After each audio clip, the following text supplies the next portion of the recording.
Et aujourd'hui, nous sommes très fiers et très contents de venir voir le président d'honneur, qui est d'ailleurs notre fils, parce qu'il est le fils de tous les Ivoiriens.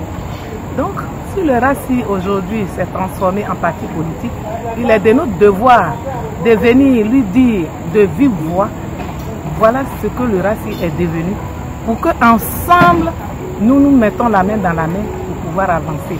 Puisque 2020 n'est plus loin. Il n'arrive à l'homme que ce que Dieu permet. Il est le roseau qui plie mais qui ne se cache jamais. Plus serein que lui, on ne dit pas. On sera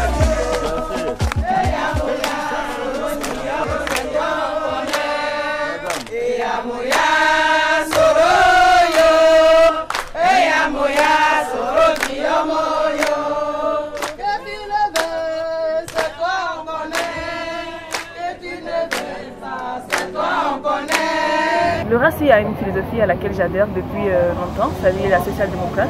Aujourd'hui, on ne peut pas bâtir une nation forte sans les hommes. On ne peut pas bâtir une nation émergente sans les hommes. Et sans quand un ventre est creux, ouais. Eh ben, il ne peut pas se donner à 100% pour faire émerger le pays comme on le dit.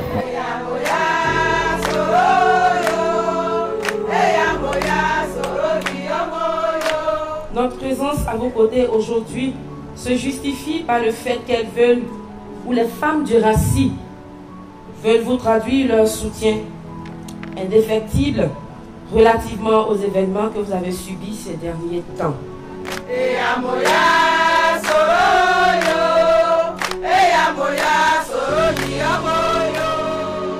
Comme notre mouvement, le RACI, avant il était Rassemblement pour la Côte d'Ivoire, mais aujourd'hui il est devenu parti politique. Donc il est de notre devoir de nous lever et venir vous parler de vive voix. Donc nous sommes venus vous dire que le RACI désormais est devenu un parti politique qui va vous amener au pouvoir, qui va vous donner le pouvoir de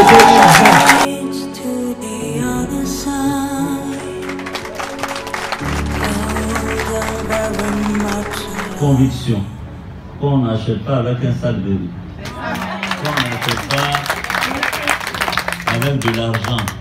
Si moi là, j'étais manipulable, si j'étais influençable, si je n'étais pas rebelle, Alassane ne serait pas président en Côte d'Ivoire. C'est parce que j'ai résisté à la tentation de l'argent, à la tentation du pouvoir, qu'Alassane est président. Même si aujourd'hui ils disent que Guillaume n'a rien fait, mais c'est pas grave. Les Ivoiriens savent, ça ne s'est pas passé au Moyen-Âge. Je vois des gens aujourd'hui, ils sont courageux, ils bombent leur patrie. Ils étaient où? Ah. Bon. Les autres aussi n'ont pas pardonné. Elle là, elle est là. Son mari a été tué.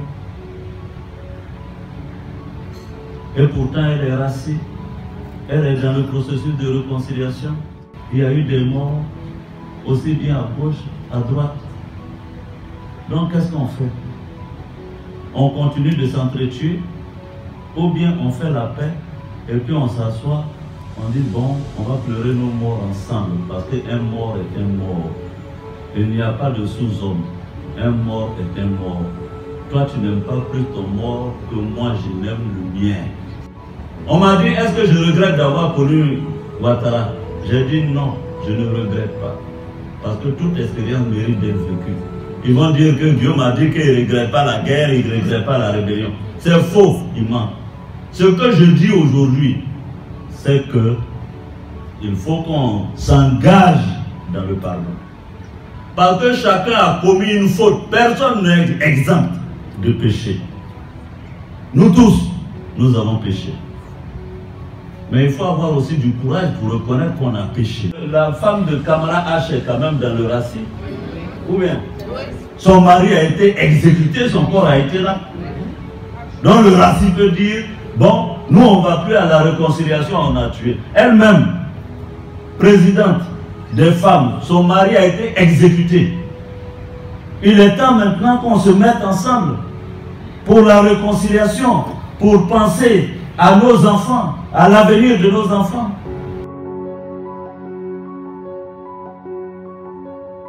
Monsieur le Président, nous qui sommes vos mamans, nous sommes venus, les mains chargées, pour dire que vous n'allez jamais avoir fait, même si vous quittez l'Assemblée nationale. Ce n'est pas parce que vous n'en avez pas, mais c'est un geste symbolique pour dire celui qui va toucher à Soro Diop va toucher à toute la Côte d'Ivoire. Reconnaissons le bienfait. Grâce à lui aujourd'hui, nous avons retrouvé la